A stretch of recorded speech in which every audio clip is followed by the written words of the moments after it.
Pessoal,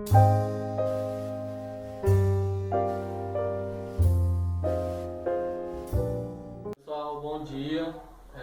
Vamos dar seguimento ao segundo ano lá no Colégio Liceu e vamos dar seguimento falando um pouco hoje, a matéria vamos falar sobre o cubismo. Então, o cubismo ele surgiu em 1908, foi um estilo artístico inspirado na arte geometrizada de Cézanne, criado por Pablo Picasso e George Braque. Então ela surgiu em 1908, ali mais ou menos. Toda essa questão da arte geometrizada, ela foi totalmente influenciada antes por Cézanne. Então a obra de Picasso ela tem uma forte influência que trabalha com essa construção de espaços por meio de volumes e de decomposições dos planos, que é as imagens. Então a gente fala sobre o princípio ali do cubismo. Tá? E surgiu com Pablo Picasso e George Braque. Aqui eu botei em cima o nome da obra, que a partir dela que surgiu o termo chamado de cubismo, que foi uma exposição de arte e Pablo Picasso expôs o seu trabalho, que é chamado As Senhoras de Avignon, que foi uma junção de elementos do cubismo em que ele trabalhava, e ele juntou elementos que ele estava trabalhando nesse mesmo período. Ele estava trabalhando um pouco sobre a arte africana e fez essa junção, trabalhando o formato do rosto das senhoras. Tem um formato das máscaras africanas, e o corpo fragmentado, que é o corpo cortado em formatos geométricos do próprio estilo do cubismo.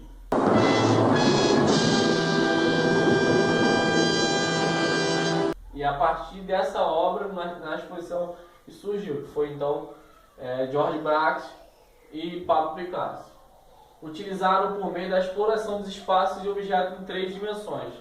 Então aqui, quando a gente fala objetos em 3D, a gente está falando de toda a questão que trabalha o objeto. 3D é altura, largura e profundidade. Então a gente trabalhando com os elementos, objetos em 3D. Altura, largura e profundidade. Nossa! Objetos 3D por diferentes pontos de vista. Então o que ele fez? Tem uma obra do Pablo Picasso, que é A Mulher Chorando, que ele pega e coloca todos os planos numa figura só. Coloca ela de perfil e ao mesmo tempo de frente.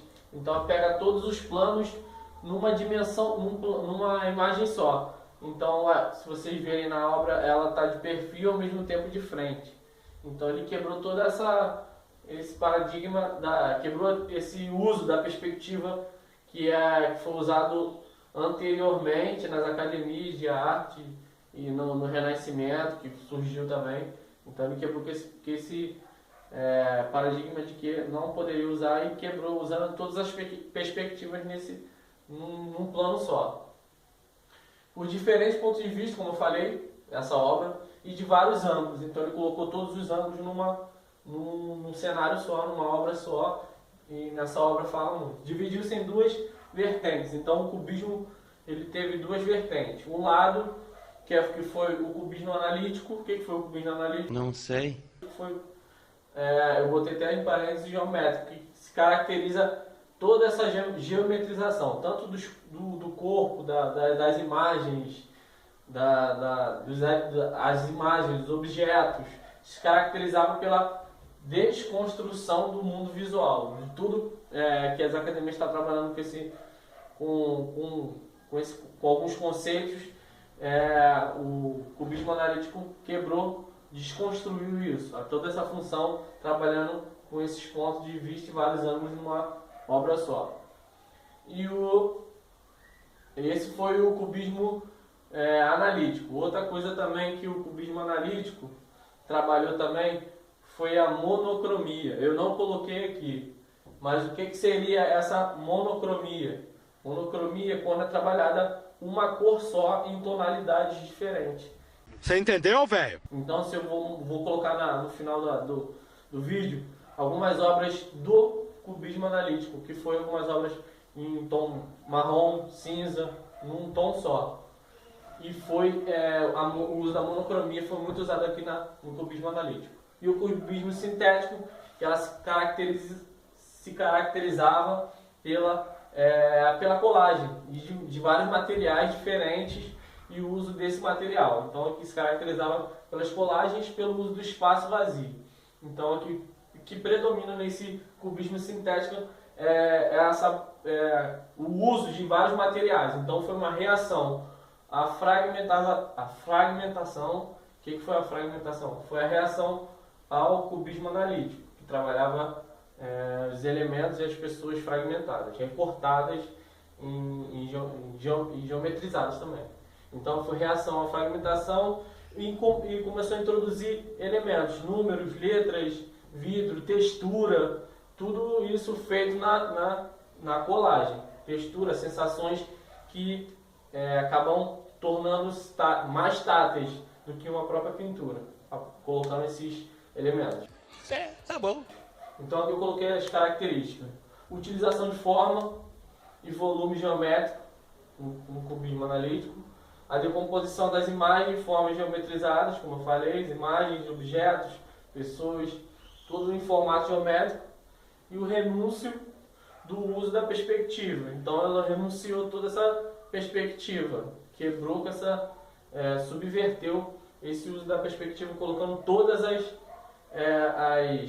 os planos e os pontos de vista e vários ângulos num quadro só, numa obra só.